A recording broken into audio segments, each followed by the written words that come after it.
everybody, it's time to LOL. Listen out loud, that is. It's time for Anime Jam Session with DJ Ranma S, Mako-chan, and Ari Rockefeller. Hey everybody, welcome to Anime Jam Session, episode number 547. We are that podcast that talks about anime, games, conventions, the fandom, geek stuff, and everything in between. I'm DJ Ranma S. And I am Ari Rockefeller. And Mako-chan is out tonight. Sadly, she was defeated by tree sex. And if you're wondering what I mean by tree sex, pollen.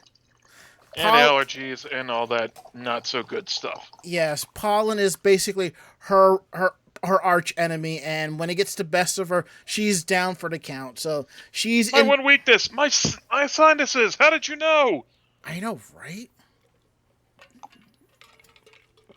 So she's either listening in bed or she's already dead to the world. So, and as Slime Boy says, no, not tree segs. Yeah, yeah. It's sort of like that song. Everyone has had more sex than me. In this case, it's the trees have had more sex than me. You know. Not something I wanted to think about. Well, I look at it this way. You know, tree biology means that we can breathe, so at least there's something in there for us in there somewhere. You know. I don't know.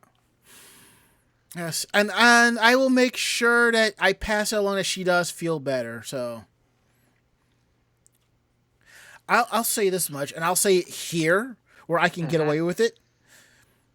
If she comes back on the show next week and she sounds like B. Arthur from the Golden Girls, she still has a bit of ways to go before she starts feeling better. So she'll probably take her bad status out on us.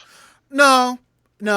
She'll just save us so when I go hang out with her, she'll unload her anger on me like she always does. It's okay.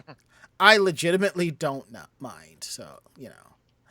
Anywho, how are you doing tonight, Ari? Good to be back, but tired as hell. I'm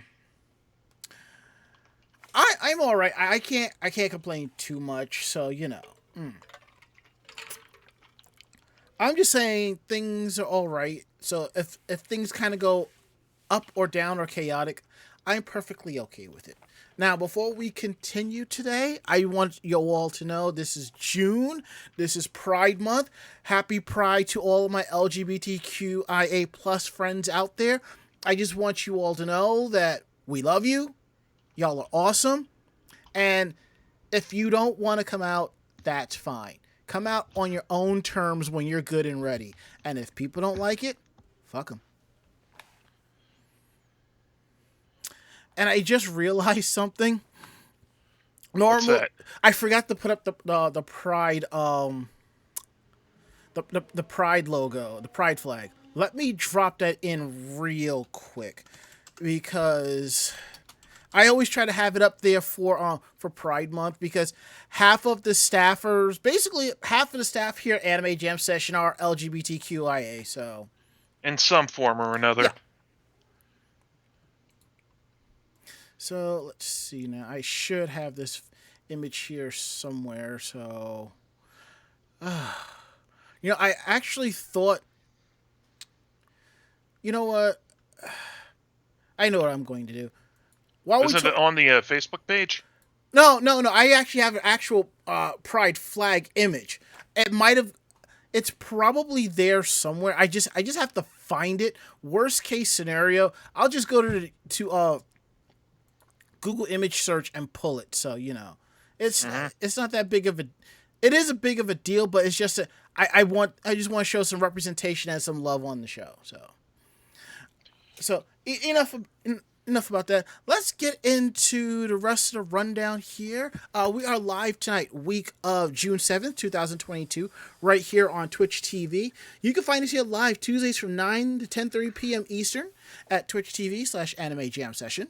And we're also part of the Voice of Geeks Networks, and you can find out more information about them at vognetwork.com. And you can check out the streaming programming of Vog Network at Twitch TV/Vog Network. And don't forget, we have a Discord. It's vognetwork.com/Discord, so come hang out. All shows that are part of the Voice of Geeks Network have their own channel, so come through, hang out, talk, leave some notes and articles. We're here for it. So now that we got that out the way, and most likely because it's only me and Ari time, this may be a bit of a short show, so but we'll try to stretch it out as far as we can without getting too tired. So anywho, Ari, how was your week? How was your day?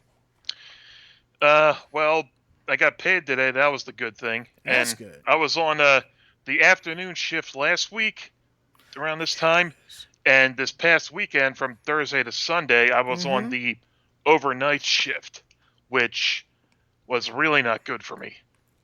And with gas prices getting as bad as they were, I pretty much spent my last $20, to put money in the tank so I can actually get back and forth to work. Dude. I almost thought of calling out because of it, but then the one lady who gives the assignments for a section said, "No, you don't have to go up north today. You don't have to go that far. You won't have."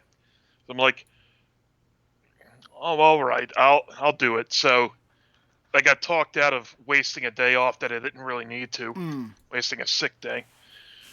But I got all the bills paid and whatnot. Well, that's good. That's good. That's pretty much all I've been doing, just work-related stuff. It'll be 2 years that I've been a supervisor this coming July. About a month from now or so, which that'll be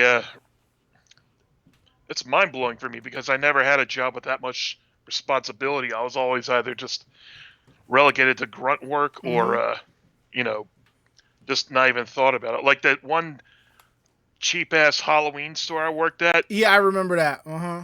Yeah, the chain-smoking asshole who ran it pretty much shooed me away from the cash register if I ever got close to it. I don't like thinking about that job. Why? Why would they do that? He wanted to put I guess, pretty barely legal girls up front. I can see that, I can see the point of that, but still, But I totally get what you're saying, though. Still, the worst part of that job was the girls who would come in, try on the naughty or Ninth Avenue or whatever. I forget the brand, but Leg Avenue.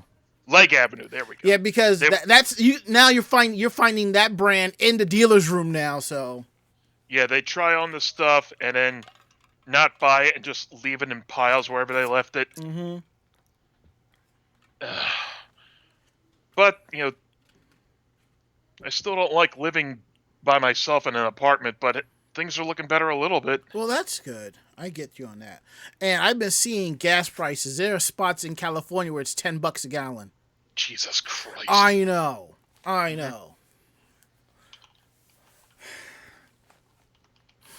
So my weekend day has been chill. I'm still working on my bit of a backlog of convention coverage.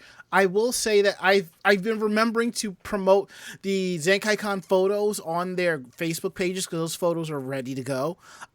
Tonight I should be uploading Castle Point photos, and this week I should be editing CloverCon photos. Which means I'm hoping by this weekend, because I have basically a 3-day weekend coming up, because the company the offices are closed on Friday for a company-wide volunteering project, which I'm not volunteering, but I did donate. Let's see. Let me see if I can. Basically, I am hoping to have, by the end of the week, the ZenkaiCon videos posted, because I just have to edit and make like the thumbnails and get those up. Then I have to edit the Castle Point photos. That'll be good and ready. And then, the videos, and then the CloverCon ones. And then I am good, which means I have more time to game until I think ShikariCon rolls around, because this weekend is Brooklyn Comic Con. 2 days for $70, a $70 ticket for 2 days. I'm like, no, thank you. I just didn't think it was worth that type of money. So, let's see, who did I don't. Okay. So like I said, my company has a day for, for volunteering efforts, and I'm not doing the volunteering effort because I kind of suck with that. I just rather donate money. I know my time is also good, but I think sometimes money helps help a little bit further along. So I donated $50 to the Lancaster LGBTQ plus coalition out in Lancaster, Pennsylvania, Mm-hmm. and I donated the money on behalf of my friend Eddie because he told me that they helped him with his move. And I'm looking at these organizations. I'm like, I know people in Lancaster, and Eddie was online, and I'm like, do you know who these people are? And he said, yeah, I know who they are. So I was like, okay, fine. I'm going to donate $50, and I'm going to drop your name on the donation. Simple as that, And that's what I did. And that's basically has been my weekend day. So yeah. Also, I did get my second monitor up and running. Okay, good, because I know you were pinging me about that, and I still gotta fix Adobe and Office for you. So, are they? Yeah, I didn't know that the little slots that were covered by Yeah, this little thing. Mm-hmm. I didn't know that they were actually in use. I just thought they were just closing up space or something. No, It wasn't until I actually pulled it off like, oh. You see, I thought. See, I didn't even think to tell you about that because I'm like, he'll figure it out. Because I know. I had the monitor sitting here for since Christmas, and I'm like, I'll put because I'm like, I'll put it together later, or I really need to update my bedroom furniture first before I do that, and I still haven't done either of those things. It'll happen in due time. I'm like, look, I'm still trying to upgrade my friggin' dresser drawer here from a nice one from IKEA, but the one part's been out of stock for almost 2 years. Everyone's I gotta go back to the site and see if it's available. There's people saying you don't need that bottom part, but it helps, So there's that. So I mean, I would love. You've seen my place. I would love to set up a second monitor, but I really don't have the real estate space. If I could try stacking them on top of each other. No, I refuse. You're gonna see me doing the show like this, with my neck all craned up, staring at. No, I refuse to do that. I mean, hell, this fair point. That's a good point. Yeah, actually, this monitor is not even like eye level per se. It's slightly below eye level. That way, I'm more or less eye level with the webcam. So, because you know how with some streamers, when you watch them, you kind of see their head on a bit of an angle. I want to see. Yeah, like this. Yeah. I don't want to be like, I want to be straightforward so you can see, like that. That's how I prefer it. Now, I'll tell you this. If I didn't have this printer right here, I would bring up the table like an inch, and I would get a larger block to cover both, and I'd have basically a 2 monitor setup. So, and see, ideally, if I get a desk that's not split level like this, it'll be much easier to deal with. I mean, my desk at work is huge, and I think it's a little bit too much space for what I need, but it's okay. And CW says selfie chin lift mode. Yeah, basically. All right, let's get into some housekeeping here. Don't forget you can catch older episodes of Anime Jam Session on our YouTube page. You can find it at youtube.com/Anime Jam Session. Just click on the link that says Podcast VODs and you'll see the episodes. Episodes will go up Thursdays around... episodes go up and be available Thursdays around 12 noon. So definitely check them out. Perfect, if you miss like the 2-week period, if you're following us on our Twitch page. I think if you are a subscriber, you get like 30-day access to episodes. So you get like 4 episodes and stuff like that, which is kind of cool, See, what else do we have here? Don't forget we have upcoming conventions. Don't forget ShikariCon, August 20th to the 21st at Plymouth Meeting, Pennsylvania. Pop Cult Anime Con, August 27th to the 28th, Boston, Massachusetts. And RetroCons, September 24th to the 25th at Oaks, Pennsylvania. Let's see, is there anything else? No, I don't think there is. So now we're going to go ahead and get into Geek Roundtable. This is where we talk more about our geekier aspects of our lives, what we've been up to. So and sharing off some cool swag. So what you got there, Ari? Today, what I've got are something I backed on Kickstarter.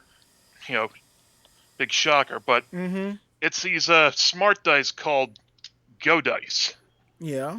Basically, they're like electronic dice. They light up, and they also have a app associated with them, so it keeps track of the what they land on, what they come up with. Very difficult to cheat or impossible. This is a little stand that they come with, and how to charge them is this one has little batteries in it, but see this little you can see little connectors on the pips and the 5, and here they are on the 3. So you just push it down like that, and in a couple seconds come on, here we go. It lights up to let you know it's fully charged. Okay. And something else I had, it's in the other room, but one of the things I bought, the accessories I bought with it were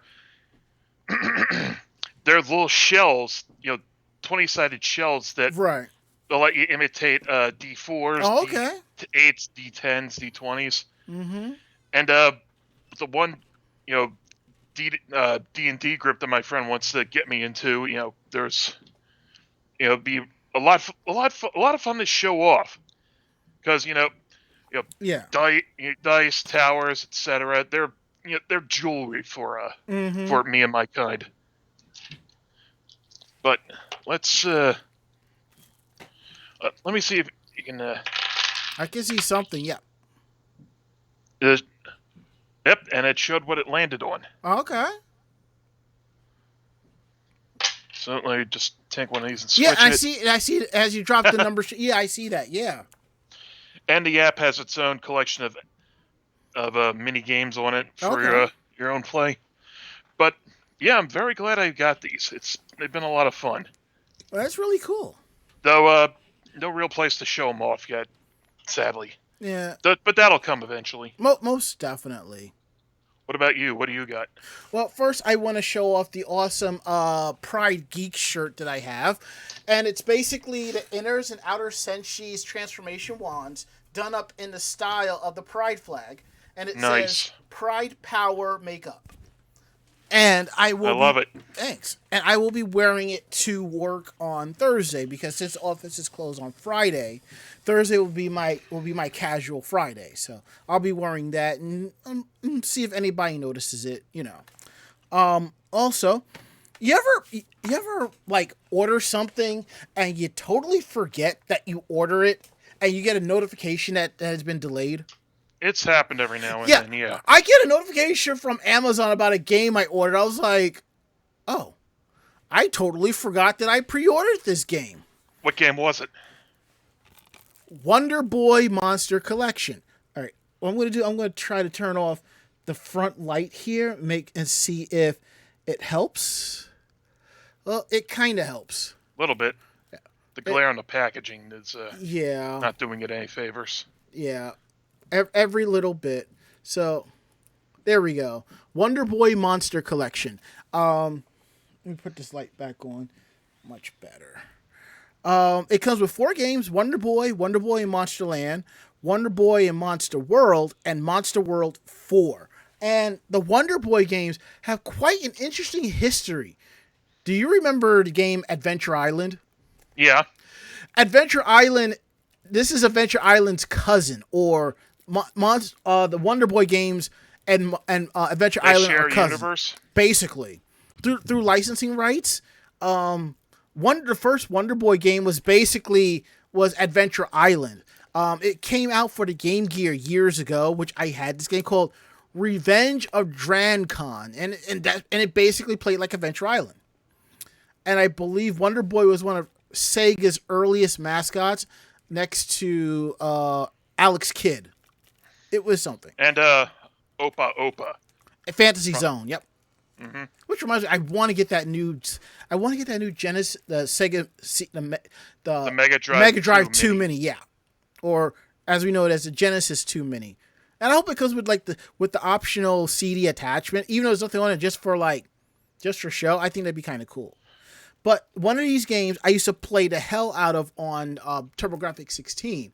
That game was called Dragon's Curse. That was the name of the game. It was called Dragon's Curse. And it was basically a 16-bit version of Wonder Boy in Monster World. So I used to play it all the time. What sucked was that when you needed like the turbo booster adapter for the battery saves. So I would just sit there and just let the game pause and I would come back to it, but I'd never been able to finish it. And they actually came out as a remastered version, which I have for Xbox One, which Xbox Series X. I haven't played it in a while, but I need to jump back on and play it. And what's cool is you can play with the original graphics and music or updated graphics and music. So, yeah. Also, I'd like to point out that the Mega Drive 2 Mini, even though it's the second body, the second version of it, it's attached to a Sega CD, as in the article I just shared. Yeah. The Sega CD didn't fit completely with the version 2 of the Genesis. Well, it didn't, because I had the I got the second one. A couple friends of mine had the first one, and one of them actually did have the Sega CD, and it fit flush against it. But no, the second one didn't. See, here's the thing. Now, if you got the Mega CD 2, it came with a little slat adapter that connected underneath the original Genesis to make it fit as a whole, streamline. Which that's what. And one of the jokes I heard about this one is now we got to wait for a version 3 with a 32X on top of it. Actually, no, that would probably be a standalone because there is a Genesis 3. Before the final run of the Genesis, there was a Genesis 3 that came out. Was that? Okay, here it is. I found it on Amazon. Oh. Let me guess, they want a lot of money for it. No, this one only says $129.95, but. But yeah, the cover box showed Sonic doing 3, so or something like that. I'm thinking wait, that's not the one that already had the 32X built in, because that one never got released. Yeah, that was I think that was called Project Neptune. It was never released. No. Yeah, because the 32X went over like a fart in church. Yeah. And I actually got one of those as a reward for getting really good on my report card. Shows you how fucking smart I am. I don't know. I mean, if you had gotten a TurboGrafx 16 CD or a Turbo Duo, those are worth a lot of money. Just saying. Yeah, but the 32X isn't. Yeah. Yeah. It cooked my Sonic 3 and Knuckles batteries, and I only had 6 games for it. Oof. I didn't. Yeah. And stupid shit like that. And there it is for Sia DeBerry. I enjoyed the 32X for the week that it worked, and before it messed up my Genesis. See? Wow. I'm not the only one. Wow, that's. There was a there's a YouTuber on, I forget, Lady Decade. She actually talks about the Neptune, so that was an interesting video. I believe that was one she talked about. But you know what? And he goes, and I messed up my Genesis. I mean, before I made it, so I could only play Genesis games through the 32X. Wow. Yeah, I'm telling you, that thing was a massive dud. Well, I figured they could get suckered in by it too. So. You know what it is? I think because of the decent success of the power-based converter to play Master System games, plus that rivalry between Nintendo and Sega, so they were trying. And there was talk, about a Dreamcast Mini, but the cost to put it together would have been too high. I'm like, you put out a Dreamcast Mini for $200, people will line up for it. I know I sure as hell would, Now, of course, the only thing you got to worry about at that point is people arguing over what game should be on it. Of course. But, where there's a will, there's a way. Crazy Taxi, for one. Well, look, all I know is Dreamcast Mini should have Sonic Adventures 1 and 2, which is a given. Power Stone, Soul Calibur, Project Justice, and Mark of the Wolves. And Grandia. All right, Nights into Dreams was Sega Saturn. We will not see a Saturn Mini because the hardware technicalities of the Saturn was the reason why the Saturn failed. But my argument about Garu Mark of the Wolves being on there still stands. Yeah, I'm okay with that. Because for a while, the Dreamcast was the fighting game system, That's what it was, Now, I wonder if a theoretical Dreamcast Mini will be able to replicate the disc grinding noises. God, no. I mean, you could mod the Dreamcast and replace the optical drive with an SD card reader, but at the same time, that's a mod I'd rather not do. I'd sooner buy a second Dreamcast and mod that one. So, yeah, good point. CW is like, just remake the MKR RPG. That's my main desire for Saturn. Fair. Then again, that RPG actually did come out to the States. Thank you, Working Designs. But I think we've gamed long enough. We're getting sidetracked. Yeah, let's just bounce the stories back and forth. So, because this was something I definitely want to talk about. Anime style recruitment posters, because I'm the anime fan that was in the military, Marines to be precise. So Yeah, I knew you were going to be all over this one. I stumbled across it. I threw it in the list. So by all means. Yeah. So here's the thing: when people think Marine, they might think a square-jawed buff guy who looks like he eats ammo belts and crayons for breakfast. Which is true. I am telling you. When I tell people that I was in the Marine Corps, they look at me funny. Okay, they like this dude in glasses because he can form sentences and not speak primarily in grunts. Well, that too. It's like this nerdy guy who's doing IT was in the Marines. But when they see me catch an attitude about getting shit done, then they're like, oh, yep. Mm-hmm. So, that's a stereotype. Maybe why a new Marine Corps recruitment poster of a smiling anime girl wearing dress blues is going viral on social media, which I think is really cool. One commenter said on the popular Facebook page, on the popular Air Force page, said, damn, they know their clientele. And that's where the image was shared. And it was also on Reddit, Twitter, and the news, and also other various websites as well. Someone said, is it too late to join the Marines? If you're under 27, you can still enlist. The image itself brings a modern twist to an old poster titled U.S. Marine Corps, Service on Land and Sea. According to the Library of Congress, this poster was illustrated in 1917 by the artist Sidney Reisenberg.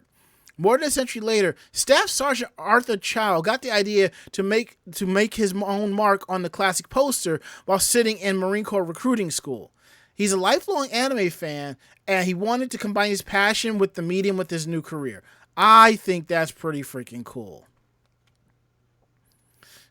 And he has a bunch of other ones here, which I will show briefly. And if you want to see some more, you can check out his Instagram right here, and you can see the photos there. And I will post them on the screen in just a bit. So he has 4 different posters on his desk, and also he has a lot of anime paraphernalia, and it's really freaking cool, On his, I can just imagine him going into battle with in full combat gear with a dual disc on, and everyone else is just like, retreat. Well, I'm just saying, in his desk is a dual disc. Just saying.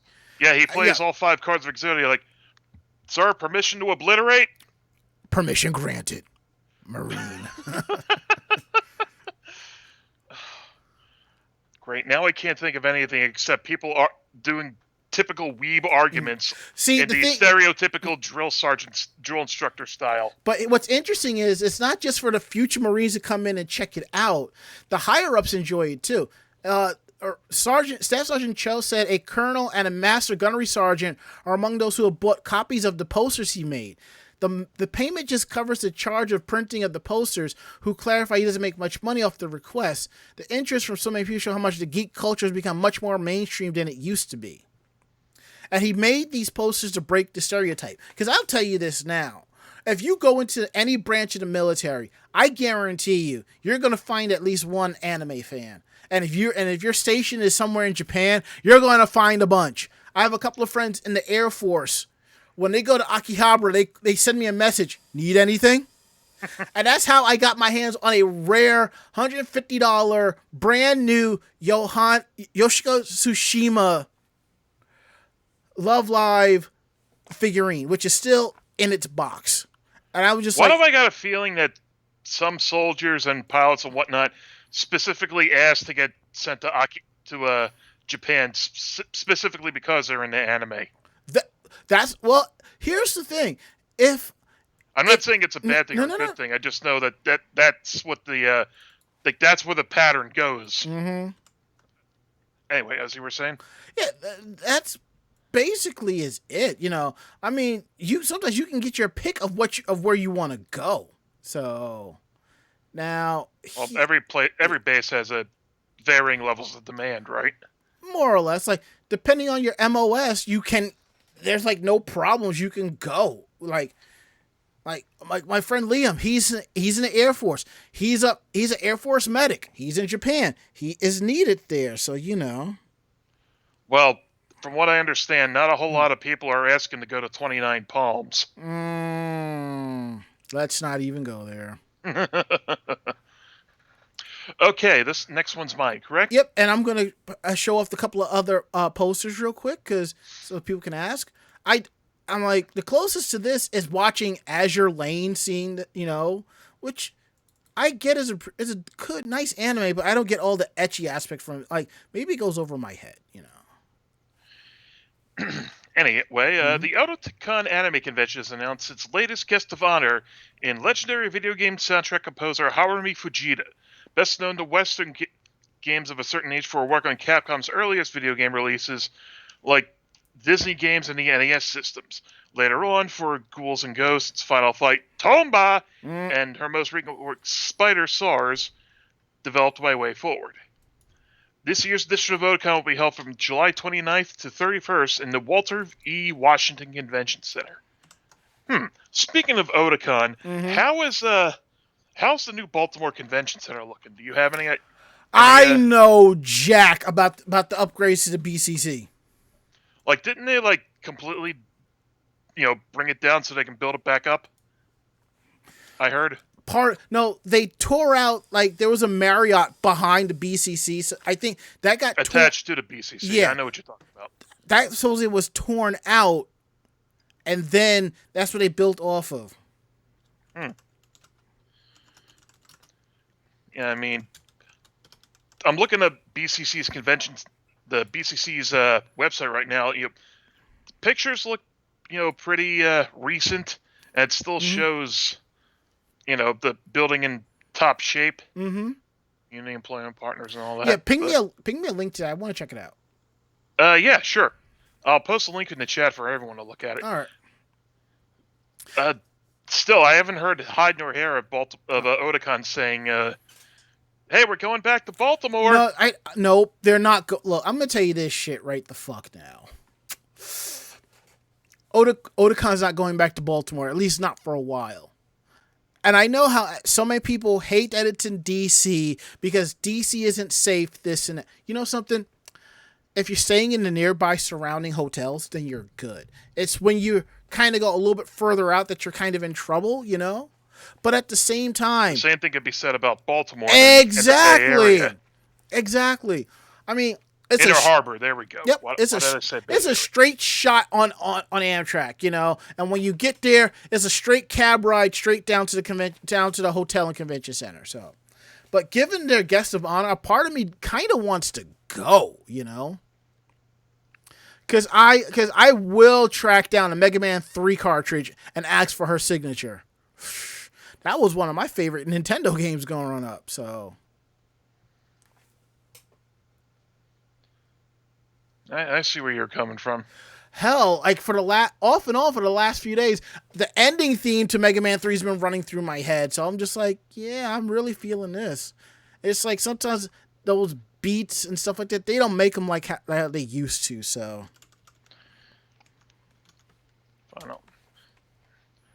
Okay, I'm looking. I found her Wikipedia page. I'm just going through her discography. I'm seeing, that's the only Mega Man game she worked on. mm-hmm.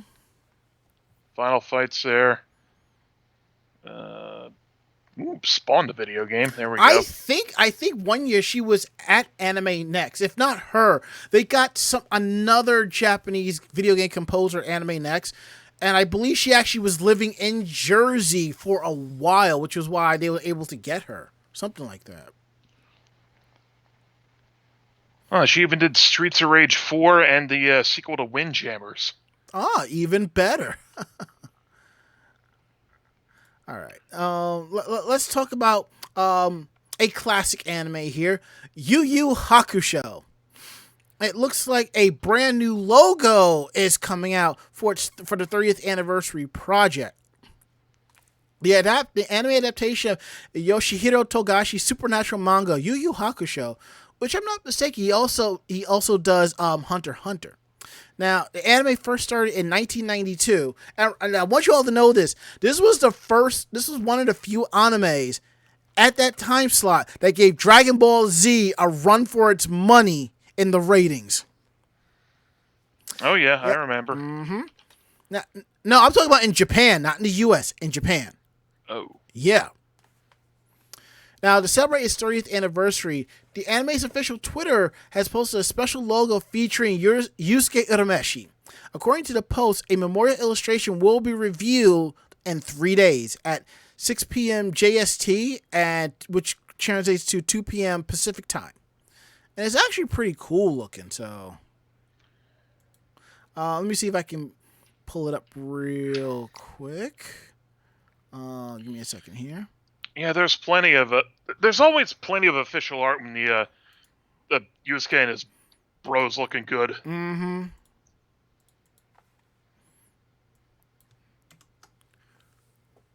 Yu Yu Brokusho. See, that looks pretty cool. I ain't gonna lie. That looks pretty damn cool. Mm-hmm.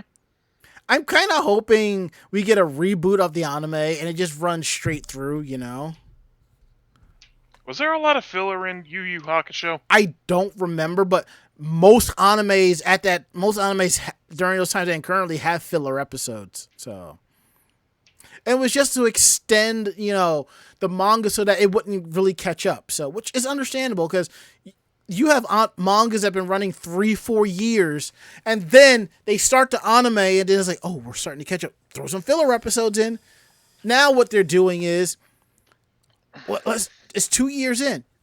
Let's greenlight an anime. Let's do 12 episodes or 26 episodes. They'll do that, wait a year, drop another 12 or 26 episodes. So, because I definitely remember one of the jokes about Naruto being that Madara did something so evil he put the real world in a genjutsu, which explains why we got like 6 months of filler arc. Most likely, yes. Now, the series was produced by Studio Pierrot, which we'll be talking about in later on in tonight's program.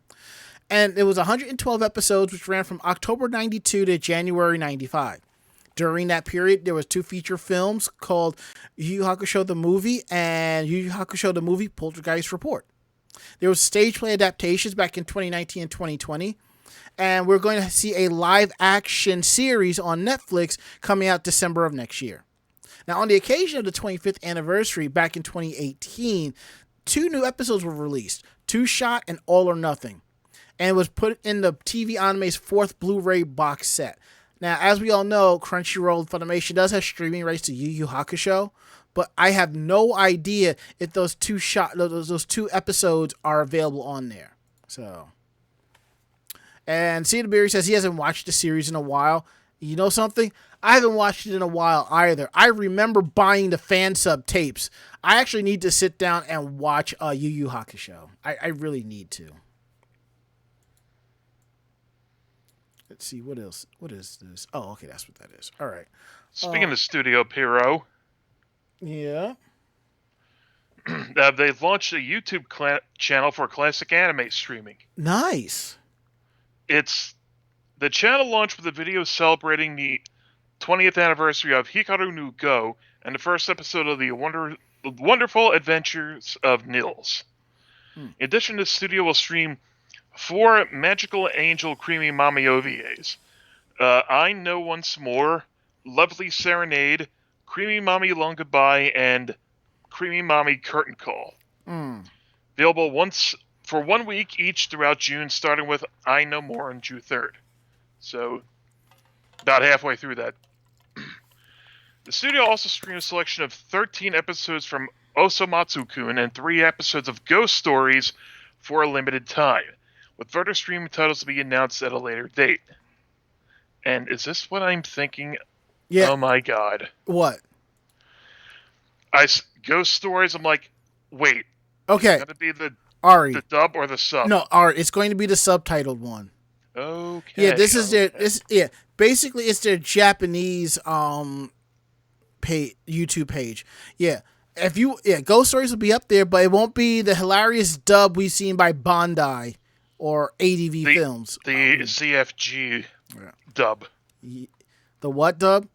ZFG, zero fucks given. Yeah, I think it was because how bad it was in Japan, so they're like, y'all can do whatever you want, you know. You can kind of roll with the punches. Do we? But it worked. It fucking worked. I guess they went with the any attention is good attention. Exactly. Yep. Okay. Now we're going to talk about Fullmetal Alchemist. Which means I guess I'll be cosplaying Maze Hughes soon, so you know. That's the one anime death I will never get over, so. No one will. Exactly. Now, I believe like 3-4 years back, there was a live-action Fullmetal Alchemist movie that came out by Warner Brothers Japan, and it basically covered the beginning up into the death of Maze Hughes in a 2.5-hour slot. And I will say this, it was a good movie, but if you had no idea of the source material, you're going to get lost pretty quick because that's how fast-paced the movie was. But it's something that we discussed here previously, that they're doing 2 more movies to follow up with. So on the official website for the movie, it's going to be you're going to have Fullmetal Alchemist Final Chapter, The Avenger Scar, and the final chapter, The Last Transmutation. And the original title, Hagane no Renkinjutsu Kaneka 10, Fukuhasha Scar, and Hagane no Renkinjutsu Kaneka 10, Saigo no Rente. The films featured the returning cast from the first live-action film. The film starred Ryosuke Yamada, who was part of the group Heisei Jump, and he was also in the live-action Assassination Classroom as Nagisa. He will return as Edward Elric. Otomo Mizuishi, who was in Garo as Makai no Hana, and the Prince of Tennis second season musicals will return as Eric Alphonse. That's cool. I mean, Alphonse Eric. My bad. It'll be somebody else wearing the suit, but for the motion capture and the voice, it'll be him. Tsubasa Honda, who was Futaba in the live-action Blue Spring Ride, will be Winry Rock Bell, and Dean Fujioka, who was in the live-action series Happy Marriage, as Roy Mustang. So far, the first movie, let's see, what is it? The Avenger Scar opened May 20th, and it follows Ed's fight with the character. The movie earned about 97 million yen, which translates to $754,000 in its first 3 days, and ranked at number 9 its opening weekend. The second film, The Last Transmutation, opens in 2 weeks, and it'll be the story's final battle. The films commemorate the 20th anniversary of Hiromu Arakawa's original Fullmetal Alchemist manga. The first live-action film opened up at the Tokyo International Film Festival October 2017 for its world premiere before opening in Japan in December of that year.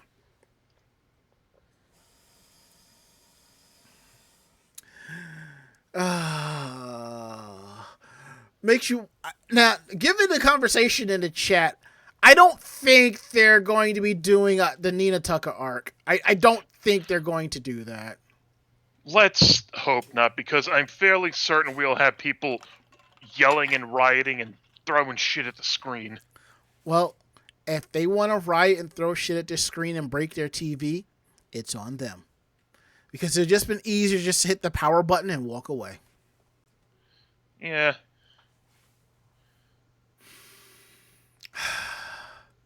Now, for the last topic on tonight's show, let me adjust the volume. Important manners for an anime stage show. I didn't even know something like this existed. I figured you go, pay attention, don't do anything stupid, and call it a day. You'd think, but this feels like one of those I can't believe we have to have this discussion article. Well, given some of the things we have talked about on this show, it's just a matter of time. Yeah. So, anime enthusiasts of yesteryear may have spent the majority of time in front of their TV, but for the modern otaku or fujoshi, there are all sorts of stage shows, concerts, and musicals to attend. While there's always a sense of excitement from gathering with other like-minded anime enthusiasts, it's also important to make sure you're not preventing other fans from enjoying themselves too. Mm-hmm. So there's a list of anime stage show etiquette rules to keep in mind, which one of their reporters came up with. Number 1 is a suitable sitting style. If you feel like sliding down into your seat, that's actually not a problem. But what is a problem, though, is leaning forward away from the back of the seat.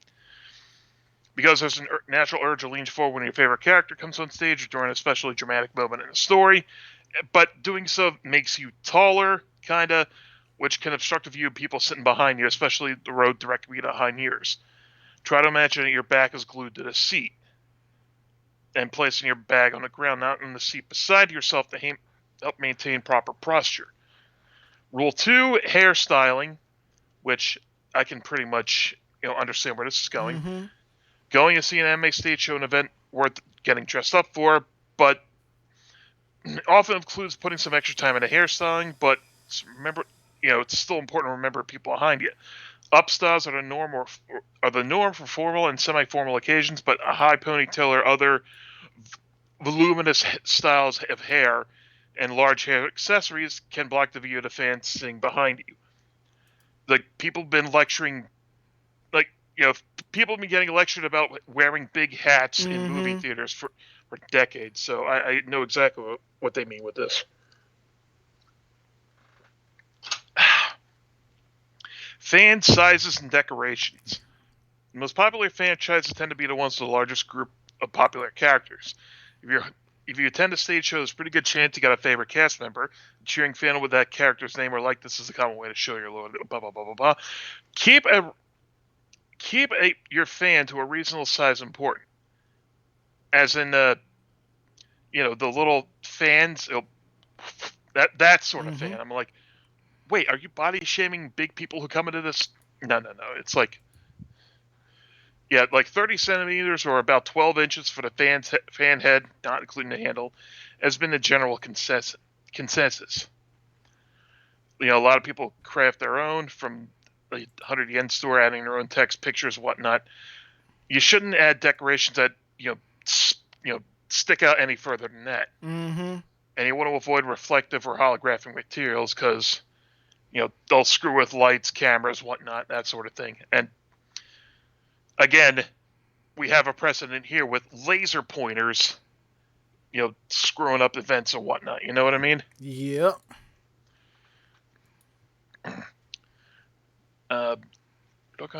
dangling accoutrements, which might get snagged on something, either another fan or, God forbid, the person on stage. Mm-hmm.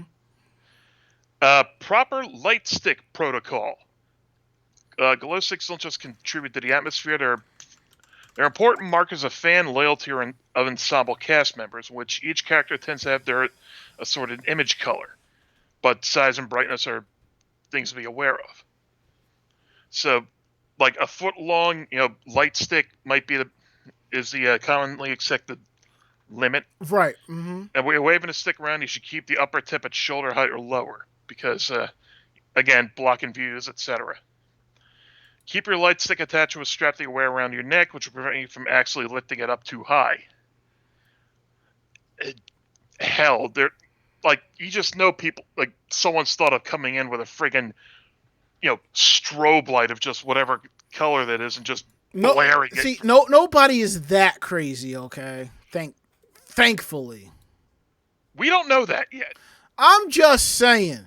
We have stories of people getting way too close to their idols, pushing the definition of fan, like, to its breaking point. Okay, I'll give you that. So just an obnoxiously bright light is, is middle of the road for them. Like, I'm pretty sure, like, I know one of these idol girls has been creeped out by somebody coming into one of their shows hugging a body pillow a little too closely.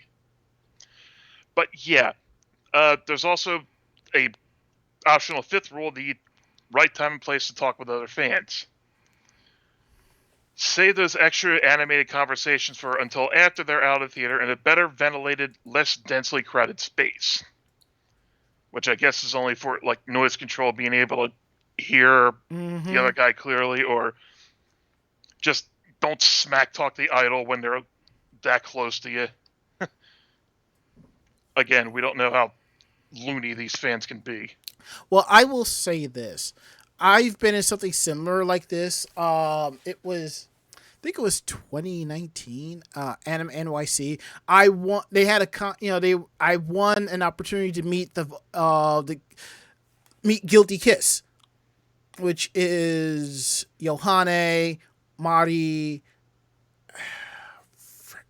and I can't remember the other girl's name off the top of my head, but they were doing the concert, and there was a meet and greet, and I won an opportunity. And basically, you get to meet them. They hand you, like, their card of each character, which I have either in this drawer here or up on the shelf back there because I'm planning to frame it. Mind you, while I'm on the line, there are people there with speeches ready to. I'm just like, they're not going to fall in love with you, bro. Just stop. Just stop, It's no. I got in. Check out love letters like 20 times a day. What's yours? What's so special about yours? It's not even that. I go in. I will say for the actress that plays Yohane, I know I was probably one of her favorites because I showed up in a Fallen Angel Bullet Club shirt, and I was wearing my purple Yohane hoodie that has her insignia on it. So that was it. She saw it. She got excited. Mission complete, Shit. Hell, she probably thought the Fallen Angel Club shirt was a nice, clever crossover. Yeah, and I realized I have not worn that shirt in a long time, and summer is right around the corner, so looks like I'm breaking that shirt up to wear again. So it's actually one of my favorites. So and now that we got the news out of the way, it's time for the part of the show that y'all really stick around and enjoy. Meanwhile, in Japan. I think the last one's definitely Alley. Yeah, you could definitely take that one. I guess I can knock out the first two. Okay. All right. Normally, since there's only two of us, we would take one article each and then wrap it, but we got time, so I'll do the first two. It's not that bad, so plus they're kind of interesting.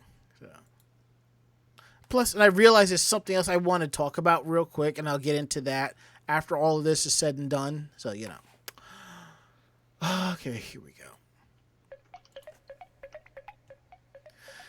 Looks like you can get tufts of shed polar bear fur as a gacha prize at Japan's newest crazy capsule toy machine.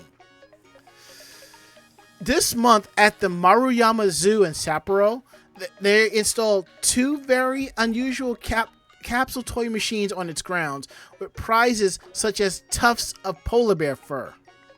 The machines are called Maruyama Zoo Support Gacha, and each was stocked with 4 different items. In the fur machine, which you will put in 500 yen for, which translates to about $4, will get you a capsule containing either polar bear fur, Hokkaido snow rabbit fur, strands of hair from a Shetland pony's forelock, or shed skin from a Japanese rat snake. Okay. True to their name, the Maruyama Zoo Support Gacha proceeds will be put towards improvements for the animals' habitats. And you don't have to worry about the zoo yanking out fistfuls of fur to stock the machines. All the fur, hair, and skin were collected samples that fell off the animals naturally as part of shedding. Which, we've seen videos of the horses being combed and so forth, and all the excess fur. If you have a pet, you understand where I'm going with this. So Mm-hmm. Now the second machine is the item collection, and this has materials from various animal enclosures.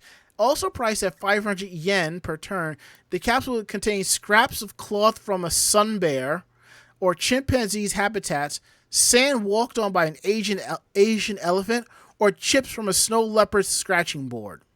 Wow. You notice that the descriptions of the capsule contents are in past tense. That's because even though the machines only went in operation on Wednesday, the stock was entirely sold out by Friday afternoon, as guests were eager to get their hands on these very unique souvenirs. And I think that's pretty cool. And CDBerry goes, but how much do I need to buy to spin some yarn? A lot of yen, my good friend. A lot of Lots yen. of it. I was just going to say yes and then be done with it.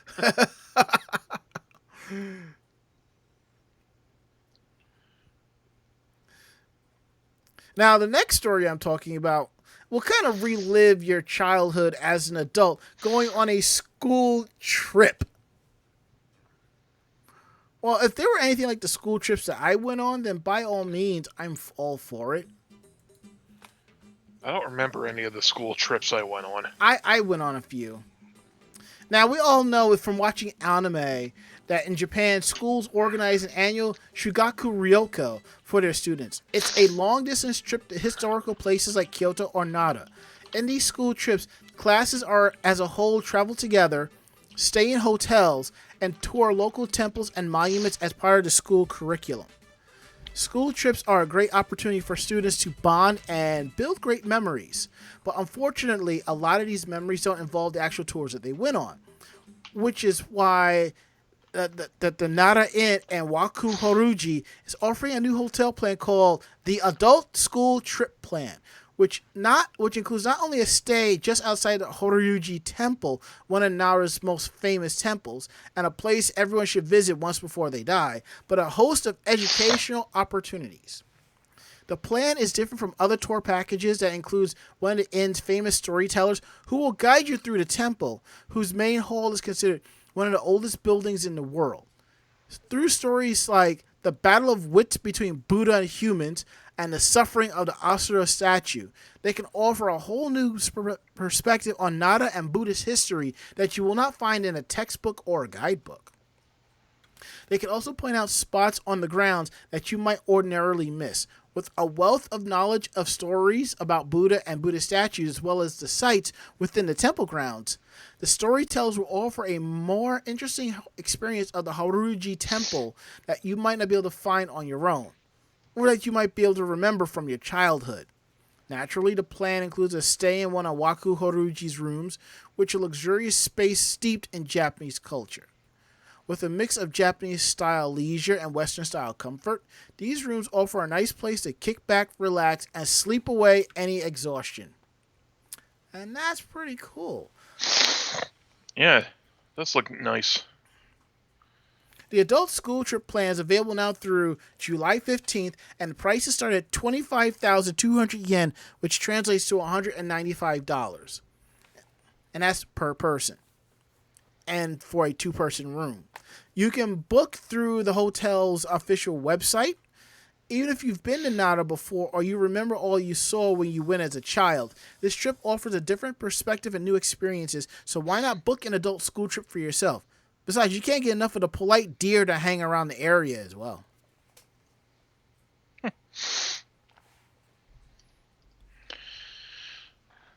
You know, we usually think about adults acting like children. It's something a lot cringier and off-putting, but this actually looks pretty cool. Pod culture with the comment of the night. He says, but does it come with a can of soda wrapped in foil to stay cool? That was a staple of field trips. Yes, my dude. Yes, I remember that. Yes. Yes. Yeah, okay. All right. Okay. All right, then. Hold on. I got to give him... He gets a round of applause for that.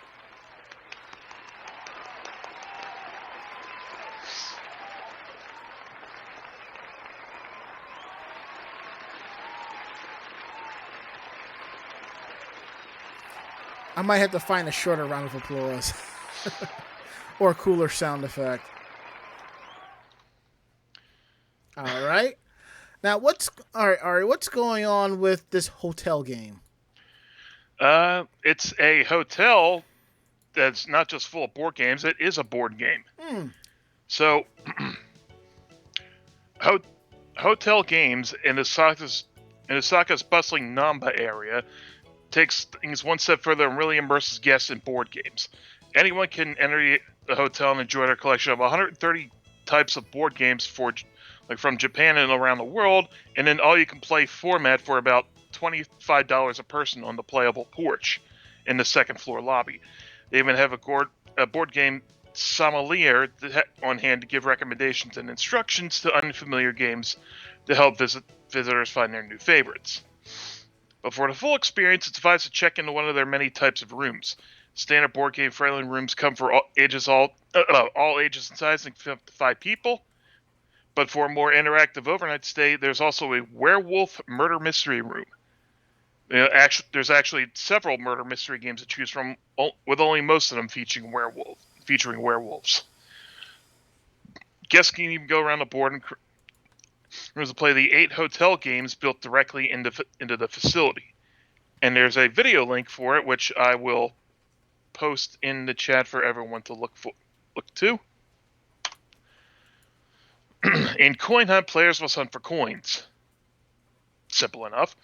Overnight mischievous werewolf, our lycanthrope friends are taking a break from murder and playing harmless pranks on guests. Each guest gets a card to perform an act like put a fork in a fridge or hang 3 hangers from each other, and must do the task so that the others didn't notice it until the next morning. There's also the elevator guessing game, which is when a lift comes, simply jump on a square to guess how many people will get off and crush your opponents with predictive power. Predictable! Also feels really nice to get off an elevator to have someone cheer at your arrival. And there's also hide and seek pictogram, which is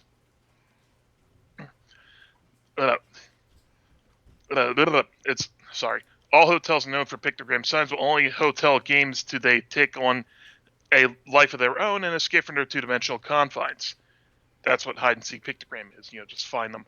There are only half of the special hotel games available. There's also a dice challenge, drink riddle, additional rules for your trip, and the secret room, which is a hidden room filled with treasure that guests must find by solving a series of mysteries. That's cool. And one of the remarks is, I just hope the treasure isn't a cop-out like friendship or something. Like the true treasure was the friends we made along the way. Yeah, that's bullshit. Here's the thing. That's the real ending to One Piece. That's what the One Piece is. The friends you made along the way. What's sad is that some people are predicting that's going to happen, and then when it actually does, it's gonna make half the fan base lose their shit. Good. Look, they're the dumbasses sitting there watching over 1,000 episodes of a pure of a half-ass anime. I mean, if you want to watch an anime over 1,000 episodes, at least watch one that's actually entertaining, like Case Closed, aka Detective Conan. Hell, if you want to watch a show with at least 1,000 episodes that's actually invigorating, go watch the original Law and Order. Dun dun. But Can't argue with that. Yeah. You know what would really be funny? In this hotel, one of the floors was the Mario Party floor. Oh, the sheer number of friendships that are destroyed on that. People will be getting murdered in that floor every other day. Oh, by the way, Ari, I know how much you enjoy Monopoly. There is a Monopoly collector's edition Monopoly set on Amazon going for $10. Which one is it? Was it the one you linked to me earlier? Yes. You're gonna find this weird, but I never watched a single episode of The Mandalorian. I haven't watched it either. It just wasn't my cup of tea. I figured $10, why not? But as Pod Culture say, hotel game sounds like after hours at Dragon Con. Let's not go there. Because, although now I want to do a real-life version of Bowser's Big Blast in the middle of a convention and just see how much damage those giant bombs can do to the building. And by giant bombs, you mean a loud, obnoxious, noxious fart, and then you go, oh, those ribs. Well, if it was MagFest, it would be a loud, obnoxious... And that got tiring real quick. Oh, yeah. Very much so. All right. Now, before we sign off on tonight's episode, there's something I want to discuss real quick. I've already said my piece about this on my Twitter.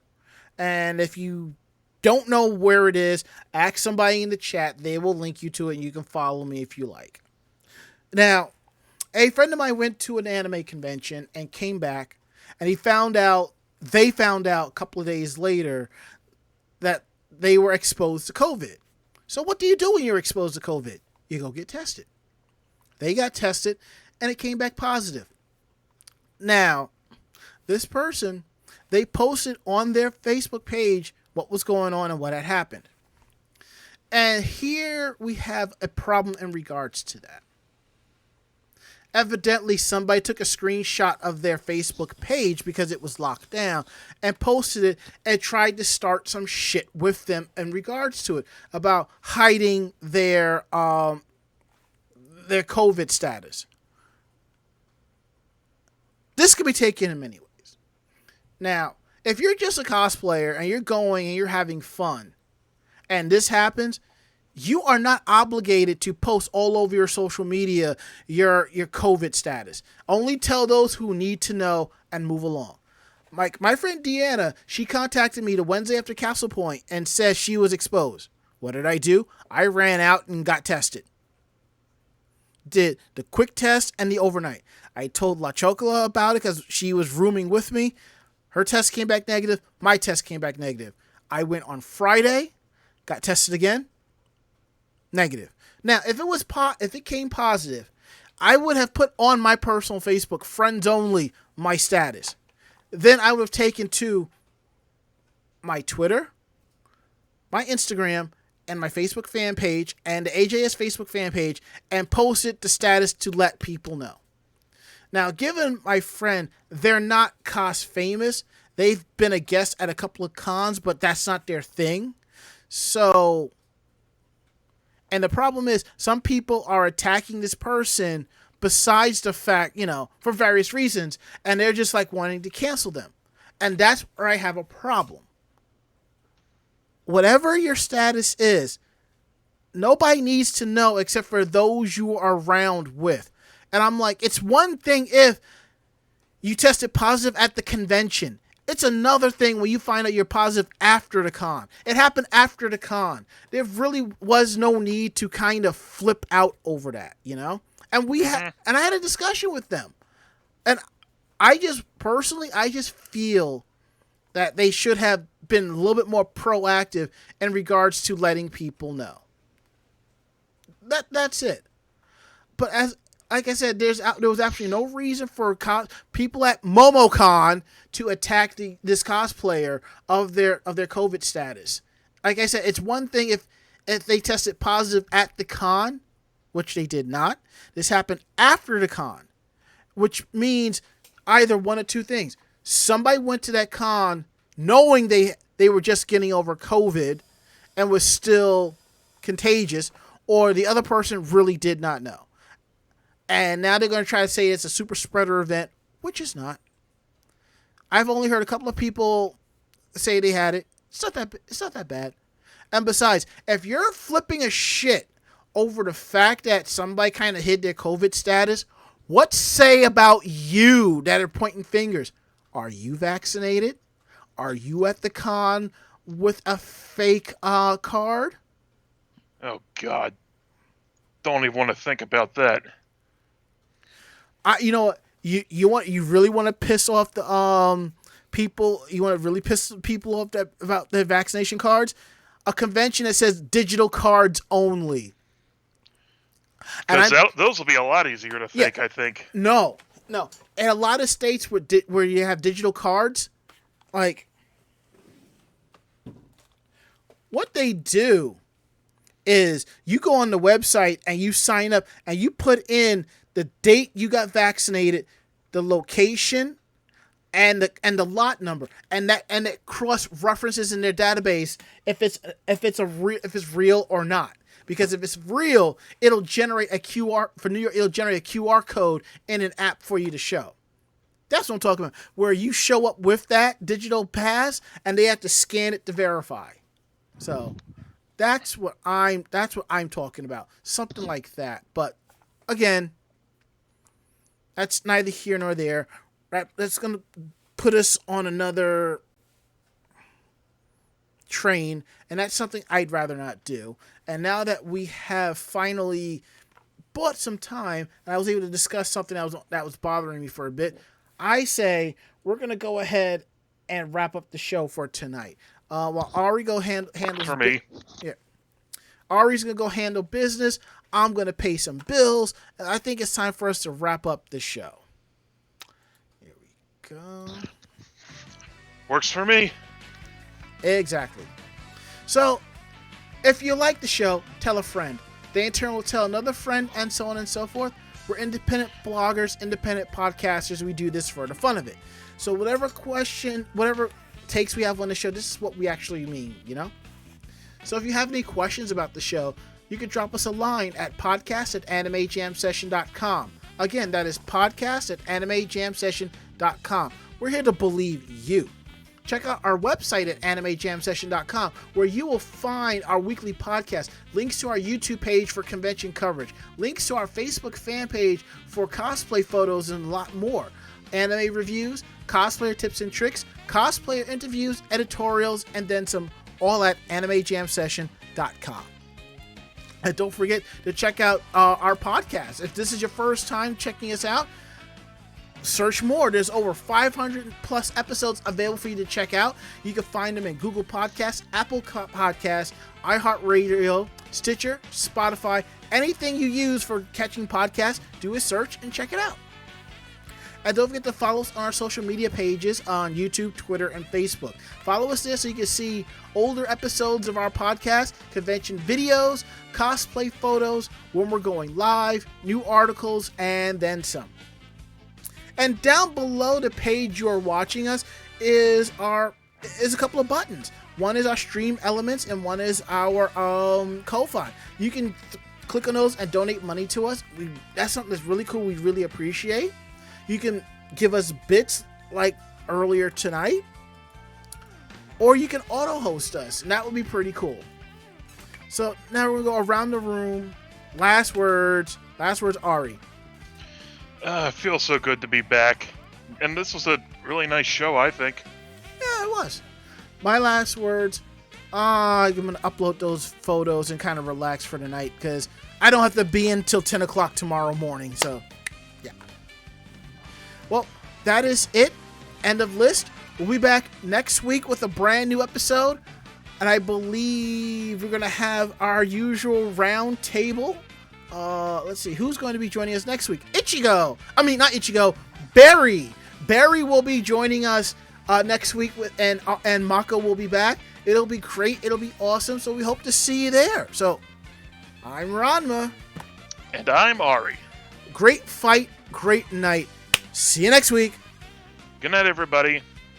And this is where Mako-chan will say good night. And Good night. say good night, Ari. Good night, Ari. Perfect. Awesome. We're getting the heck up on out of here. Plus, we have extra time. So, later, y'all.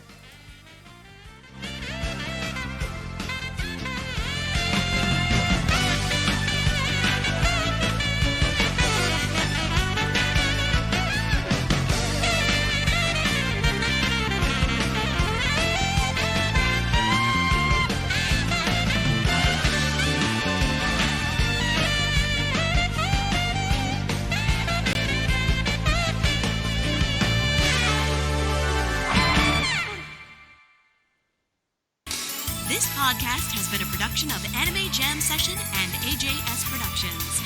No fanboys and fangirls were hurt, maimed, shot, electrocuted, or pistol whipped in this episode. For now. The views, opinions, and thoughts expressed on this show do not reflect the staff or the network as a whole. But we're still right, damn it. For transcripts of this episode, start typing. Check us out at animejamsession.com and vognetwork.com for more information about us and other programming. Jamatane!